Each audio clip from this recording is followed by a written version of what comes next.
can't believe what an idiot I was on that whiskey show and had my microphone backwards the entire time.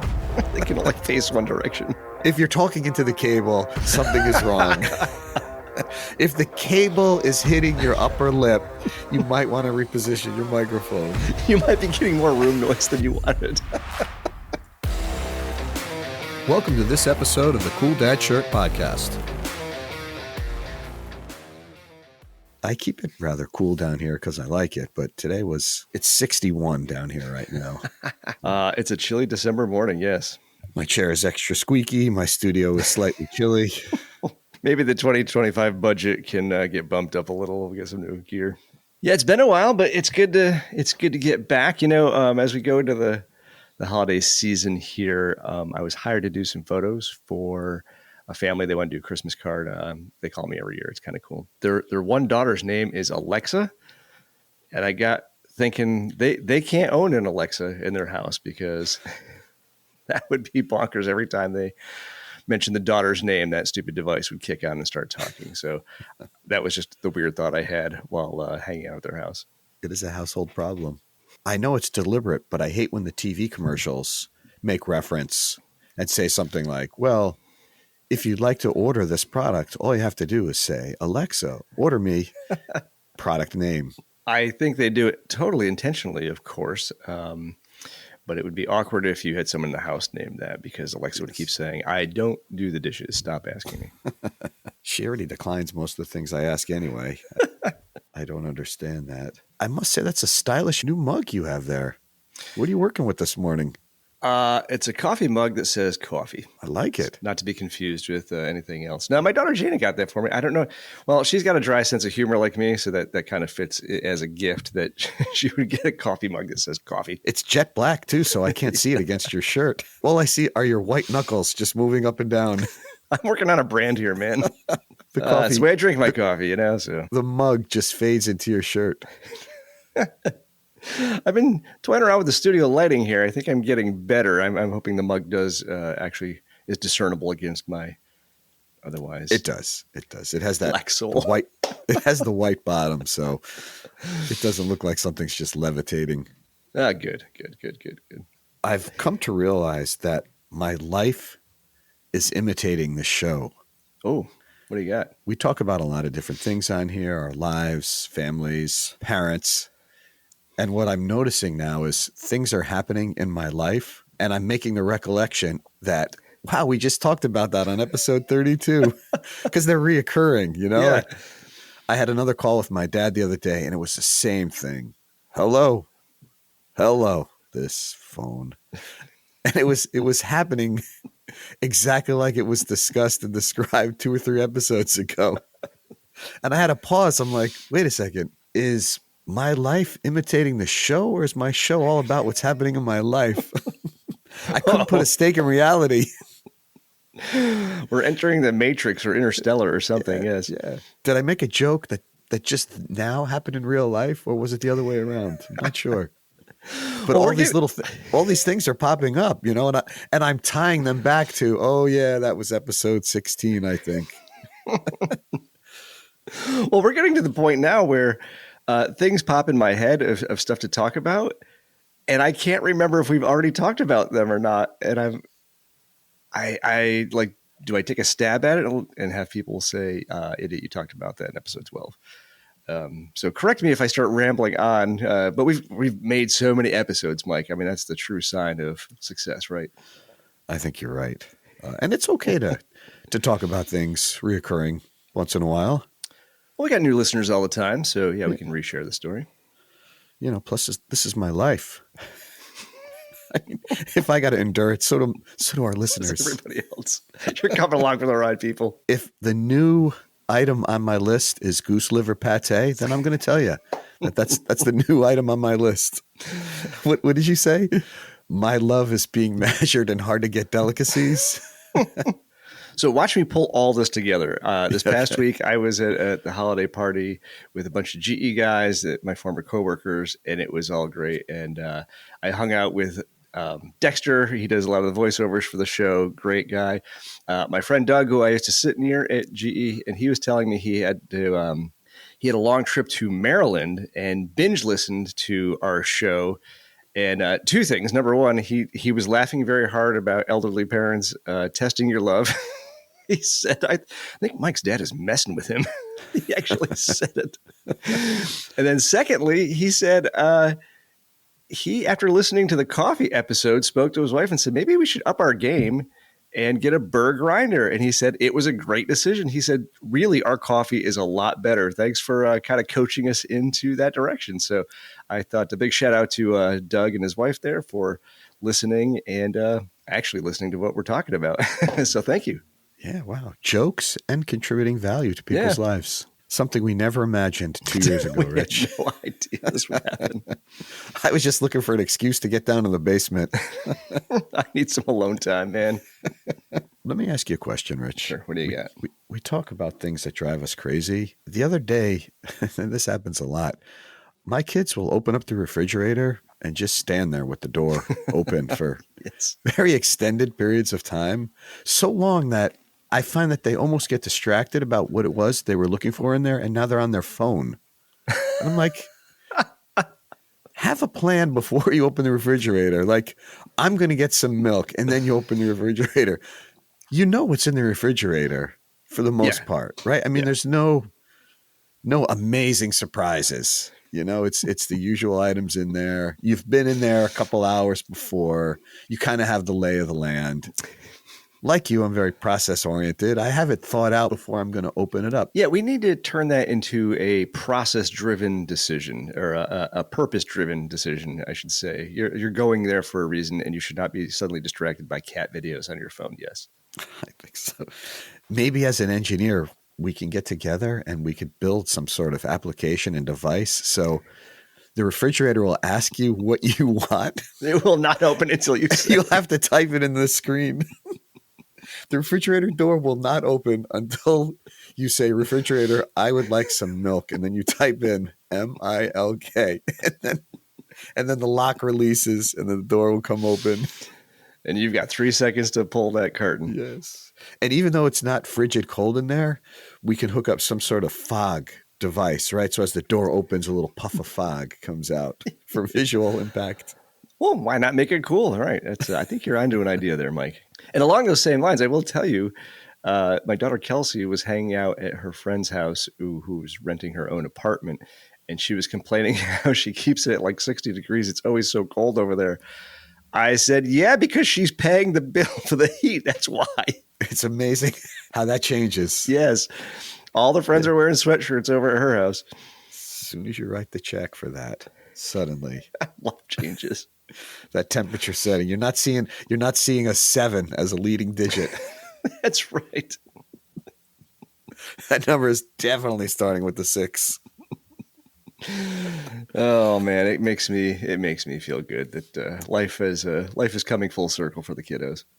As a dad, though, I mean, I look forward to visiting them in the future and just cranking that stuff up just to bust their chops a little bit. I think so. I think that's in order. It's freezing in here. Can we turn the heat up? Have any MSG? Do you ever go back to watch old movies or think about watching old movies? I do. So, for instance, when I was growing up, I was like really into sci-fi and stuff like that. And I fell in love with the movie Close Encounters of the Third Kind. It kind of blew my mind. It was in the 70s, so I was young. But I remember getting, I used to get these sci-fi magazines. There was all the stuff, about government and UFOs and aliens. And I was so intrigued by that. And I'll never forget watching the scene in the movie where somebody pulls off to the side of the road and the car is idling there. And then it's nighttime and you see lights coming up behind the car. And you're wondering, it looks like they're pulling over behind them. But then the lights start going upward. You're like, that's not a car. It's a UFO. Dude, I love that stuff. And so the other day I was thinking, I wonder if it holds up. I kind of want to go watch it, but it's so perfect in my head. I don't know if I want to go watch it and ruin it and just be like, oh, the effects are terrible. The story was marginal. And I'm too worried about going back and watching that movie again. I don't know. What do you think? It's Steven Spielberg, so yeah, that's true. I'm sure it's going to hold up. I've heard of that guy. Yeah. You should go back and watch it. All right. I'll try to get that on the list and report back. You set me up for a nice little segue here because I don't know if you've if you've noticed much in the news, but people are going crazy down here about Yeah. these drones flying over. Yes. I have witnessed many of them. It's really bizarre. Oh, yeah, you're down that way. You've seen them? They're rich. They're just flying all over. It's the weirdest thing. Like, people are seeing clusters of like 30 and 50 of them coming off the water. There's an Air Force Base airport out here too, and people just west of it saw a group of 30 drones flying out east. I suspect once they enter that airspace, alarms are going to go off. I don't know if they're taking any action against this stuff. We're certainly unaware of it. There's another story about an Air Force Base there in Newburgh, Stewart Airport, which I think Stewart Airport. Oh yeah, I've flown out of there. I think they had to shut flights down for about an hour there because these drones were sort of infringing on their airspace. Yeah, and at the time of this recording, there's been no, I'm not sure when this airs, but at least at this point, no one has said anything about what is going on. And so that's a little concerning. It'd be nice to know what's happening. Yeah, no one's confessed to anything, and no one's claimed to take any responsibility. Seems like the Air Force would be interested in what's happening, and unless they're in on it. I would hope so. I suspect they're probably in on it, but who knows? Nancy saw some other crazy thing. I'm sending it to you right now. I know the listeners are going to miss out on this. And I think this is a SpaceX rocket flying through the air, but I just sent it to you. We were talking about drones yesterday, and she said, you're never going to believe it. I'm out east, and we just saw a whole bunch of drones. You need to look outside. Whoa. I'm at my dad's house at the time. I said, I'll take a look out there. And I open up his door, and without any effort, I just open his door and look up in the air. And that's what you saw? And there's two. If you look at the picture that has the nice blue sky. Yeah. There's one in the forefront. And if you zoom in a bit, there's another one in the foreground. Wow. So yeah, this is super cool. No joke, right? But if you look at the other picture, she sent me that about 20 minutes before. And she said, I don't know if it's like a missile or a UFO zipping through the sky. If you look at that one, that might be a SpaceX. So I'll have to do some research. The daytime one definitely looks like a proper rocket as a big deal, but you should not be seeing SpaceX from Florida from your location. That seems way too far away. That's why I was puzzled. I got to look at the timestamp on that. Oh, 4:35 that was. I don't know, man. I'm not seeing any missiles or rockets ever in my geographic zone here at 4:30. And it's not really that high. No. This is getting more and more interesting. If it was taken with a really proper camera, I'm almost willing to bet you might pick up some letters on the side of that thing. Anyway, there's a nice burn behind it. So I don't know what's going on there. But you saw the other one with the drones. No, now I finally know somebody who's seen the drones in real life and captured it as a photo. That is wicked cool. And they're not moving that fast. They're just kind of cruising along at a relatively slow speed. It's odd. Well, hopefully somebody fesses up or we figure it out at some point. So I got a blast from the past. What do you got? And I know you'll remember this because you were at the height of your performing back in the 1990s. But remember Metroland magazine? Oh, I loved Metroland. Yeah, it's back, baby. So I did some research. It started in 1978, and by the 1990s, when you and I were kind of the whole music scene here in Albany, they were publishing 40,000 copies in issue. But Erin Harks, who is a singer, songwriter, comedian, is now a publisher, and she resurrected Metroland, and it's great. It's got all the stuff you used to love, the columns and some syndicated stuff, as well as great photography, some music stories, and relaunched it. They've got two episodes. They've got 2 issues out, and Erin's killing it. It's got a fresh new look, but it kind of pays tribute to what it's always been. So Metroland is back. It's great. That is fantastic. Good for her. I'll send you a copy. We were on the cover once. Get out, were you? Yeah, I was in a band. It was the Go Figure band, and there was 3 mics in the band, and we also had the female singer Jody, right? I remember this. Yeah, they do a really nice write up on us. They take some photos. There's a great cover shot, and on the cover, it lists our name of the band and then our names. And I look down, and it says on bass guitar and lead vocals, Mike Fahey; on lead guitar, Mike Green; on drums, Mile Canavero.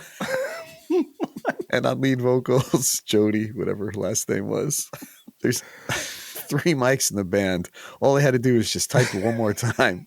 But they swapped out the K and put an L. So from that moment on, I was known as Mile Canavero. I did come to appreciate it much later. Well, it is adjacent to the K on the keyboard. I'm looking at that right now. So I'm sure it was just a typo, but maybe they did you a favor as how to manage all the mics in the band. They did. They made me a little more distinguishable, and I appreciate that now, years later. What else you got? Every fall, I've realized I get better and better at packing my shed. It just dawned on me. I just rearranged the way the lawnmower goes in, the way the chairs go in, from the table and stuff like that. And this year was a banner year, Mike. And I said, it does, like, I'm a process improvement kind of guy, and I'm still killing it. Like, it is expertly packed. Have you come to that conclusion yet not realized it's due to the fact you keep throwing more stuff out? Or is it the same amount of things just placed more strategically? So as a true process improvement analyst like you are, you get partial credit because I have thrown some stuff away, which allowed a little bit more space. But I did notice I tried an arrangement that I hadn't tried before, and it worked better. So yes, all the above is true. Doesn't it make you feel so good when It does. You pack that thing up and you're like, look at this. I can walk in here. I can still move around. I can open and close the door without having to move an object around. Look at this. Yeah. And you don't want to tell any family members about it because they'll immediately start storing more junk in there. Oh, you got room? Oh, don't open those doors. You have no idea what's going to fall out. Yeah, but secretly, it's expertly packed. What kind of stuff do you keep in your shed? You got like patio furniture, lawnmower? Yeah, rakes, shovel, yeah, gasoline for the lawnmower that will not die. If we go electric here in the not too distant future, that may change. I got shelves in there. I got saws and a little hatchet for stuff around around the yard. It's a small shed, but it gets the job done. Sounds pretty sheddy. Yeah, it's very sheddy. It is very sheddy. I don't store my leaf blower in the shed for some reason. I don't know why. That I keep in the garage. Funny. Wow. Me too. Yeah. I don't know why. About that. I don't know why. My shed's got, the lawnmower, the wheelbarrow, the weed whacker, all very nicely placed in there. Patio furniture, the yard tools. But the leaf blower, for whatever reason, I got that in the garage. It's even more weird that me too. I don't know. Let us know where you're storing your leaf blower. I don't know if I told you this. We have the fan is like still in our bedroom.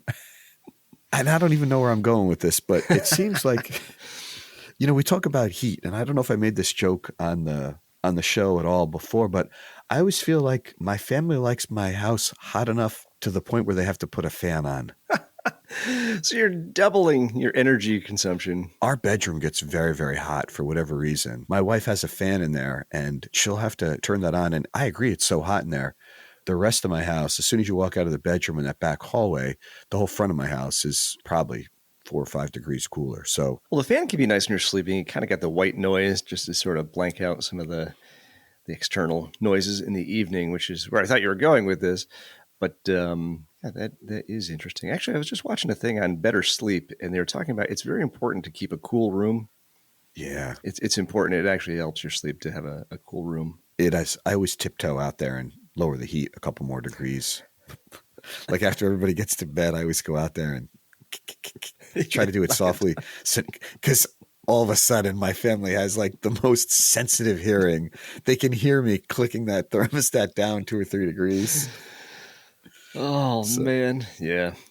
I try to get it down to at least 68. That seems to be. Wow. I'm down at 65 at night. So. Oh yeah. I couldn't. There'd be a mutiny. Again, we talk about my dad. I was there yesterday for a little while. We brought some food over for a birthday dinner for him. I get to the point where I'm very restless and I got to leave because I can't take the heat there. Oh, it's so warm. Yeah. He made me set it at 77 degrees. It is super hot in there. I do have a guaranteed cure for hiccups, though. Have we talked about this before? No, what do you got? This has always worked. Dude, for over 30 years, I've never had it not work. I tell it to other people, and it's always worked. So the key The key is to reset your diaphragm. That's all it is. It's a muscle spasm. So someone told this to me, like, I don't know, the late 90s, and said, all you do is you just take a really deep breath, as much as you can hold in, count to 10 in your head. When you hit 10, suck in just a little bit more air, so you're just topped out. Wait a few seconds, and then slowly exhale. Guaranteed hiccups gone. It's never not worked for anybody I've told. So, all right, that's the magic trick. There's your cool dad tip of the week. Do you get hiccups often? No, almost never. Yeah, I'm trying to recall. I must already be doing that because I can't recall the last time I had a hiccup. Well, my little granddaughter had hiccups, and little child, so she had the hiccups, and she's not old enough to coach her through how to. But it made me think of, hiccups. Yeah, this is how you get rid of them. So yeah, first Christmas with the granddaughter, right? It's going to be very exciting. Yeah, looking forward to all the holiday stuff, and this is the age where every day there's a new themed onesie that you wear. Everybody's buying one. Every day is an adventure with what the baby is wearing. Oh, that's exciting. I'm sure she's worn several. My grandfather has a podcast. I'm sure she's got all those onesies. Yeah, we got to work on some merch so we can actually make that happen. Yes. That would be great. We need a whole line of like Cool Dad shirt, grandkid onesie merch. Yes. What are your plans for Christmas? Staying local. The family will be in town, and just kind of hanging out. Nothing real. But yeah, all is well. How about you? The tree is up. There's no ornaments on it. So we'll finish that up today, get that done, and start preparing for Christmas. For all the events and excitement that are coming. We'll see what Dad has on the list for you. Yeah, we'll see what he comes up with. I'm sure it'll be a very exclusive, hard to find item. I can't wait. It does provide a lot of chat on this show, for sure. It sure does. I thought I had a score the other day because I found some pate, but this was a mix of like chicken and duck and something else. But he's exclusively looking for goose liver pate. Is that a generational thing? Do anybody pate? Know? Yeah. I don't. Are people still eating that? I don't know. I mean, they sell it. I see it all over the place. It just feels old-fashioned to me, but they got boxes of it at Costco. Oh. But shows what not goose liver, but some other pate. So I think people buy it, but you might be right. They may not be less than 65 years old. And those are the people buying it. What do I know? 65 and older. I don't know. I thought there was something else he mentioned. Those like pork rinds. Yes. So like he loves those, and I don't know if Chicharrones is a brand, but he wanted like red hot chicharrone pork rinds.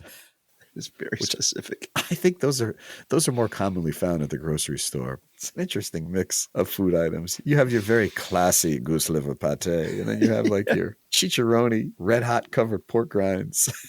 You can't typecast your father. No, he's got he's very broad palate. Yeah. He is from redneck to red carpet. I mean, he eats it all. Nice. You would think my trip to Florida would yield some content, but not so much. It was a great trip, but not much to comment on there. Did you stop at south of the border? No, I forget what hour it was, but both going and coming, it was not an ideal hour. Plus, we just wanted to get to our destination. Oh, totally get it. Have you ever popped into the place? As a kid, I think I remember stopping there. I don't know. I think we stopped there. The signs start like 100 miles away. Oh, yeah, the signs. Not as a kid, I remember, yes, south of the border, X amount of miles, south of the border. I remember seeing that. This trip, I don't remember seeing more than maybe 2 or 3 signs. It didn't seem as obnoxious as I recall when I was a kid. The billboard prices have really gone up from inflation. Yeah, it's probably the reason why. Things are different now, but it's a case study in marketing. I mean, there's no way you can drive past 75 billboards and say, "Nah, we're not going to go check out what this is going on." So there was. I mean, you kind of have to stop at some point in your life. I stopped in a couple times. It's very tchotchke, souvenir-y, cheapo, quick to a landfill kind of stuff. But It's an event. It's something to say that you did. Yeah, of course. I think I do have a funny photo of both of my daughters. I don't know, they were much younger, 10, 12, with gigantic sombreros, just almost dangerously sized sombreros. From south of the border? Yeah. Well, we didn't buy them, but we popped it. We were just going of through course. checking stuff out, and they tried them on. I got to go find that photo buried in my phone somewhere, but it was hysterical. Funny you should say that. I'm going to hit you with another photo right now. Let me know. You got your phone handy? I do, yeah. Was it kind of a photo like that? Dude, yes.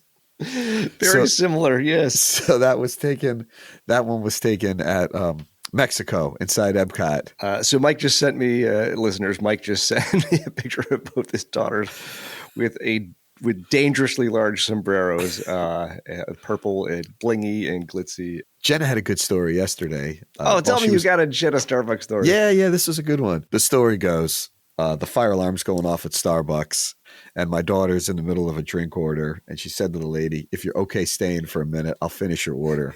And the lady was so appreciative. She said, "Yes, that would be great." So Jenna finished the 2 orders, and then the 2 of them evacuated. So this woman, she had to make a decision. There's a chance I could die in a fiery incident or not get my coffee drink immediately. Yeah, and the 2 of them chose to stay. And they, yeah. I remember when I was a hall director when I was getting I keep wanting to say my useless master's degree, so bad, but I do remember, the fire alarms that occur, and there was a building adjacent to ours that had a problem with somebody keep pulling it and pulling it and pulling it. It was like nightly and sometimes twice in a night. And the fire trucks have to show up and stuff like that. And I remember some of the residents were getting really angry. And so a couple dudes like sat and slept in the lounge with the lights off. And they found the guy who did it. And when like security showed up and stuff like that, they totally ratted him out. They're like, "This is the guy who's been doing it." They took him into custody. It was awesome. Wow, citizen's arrest. I love it. Yeah. They had enough because, you got to get out of the building. Even in college, at some point, that's not funny. No, it's not. When I was in school, it became a real issue. And in fact, a fire truck on the way there had crashed and someone died. After that happened, it really raised the stakes. If you were caught pulling a fire alarm on campus, there would be significant consequences. That finally, deterred a lot of people. But I mean, that's serious business. Those guys, they hop in the truck and race out there. They don't know if it's fake or if it's a real fire. So, and there was an accident and a firefighter died. This is what young people don't think about. There's no understanding of the consequences. Seems funny at the moment, but not cool. Yeah, not cool at all. In the case of Starbucks, though, everything was all right. They got out. Crisis averted. People got their drinks. Crisis averted. Everybody got their lattes, Rich. Everyone got their lattes. All right, man. On that note. With that, have a great day. You as well. We'll catch up soon. Catch you on the next episode. Thanks. Bye. Sometimes I look at a text message and I think, what a psycho. And then I hit send.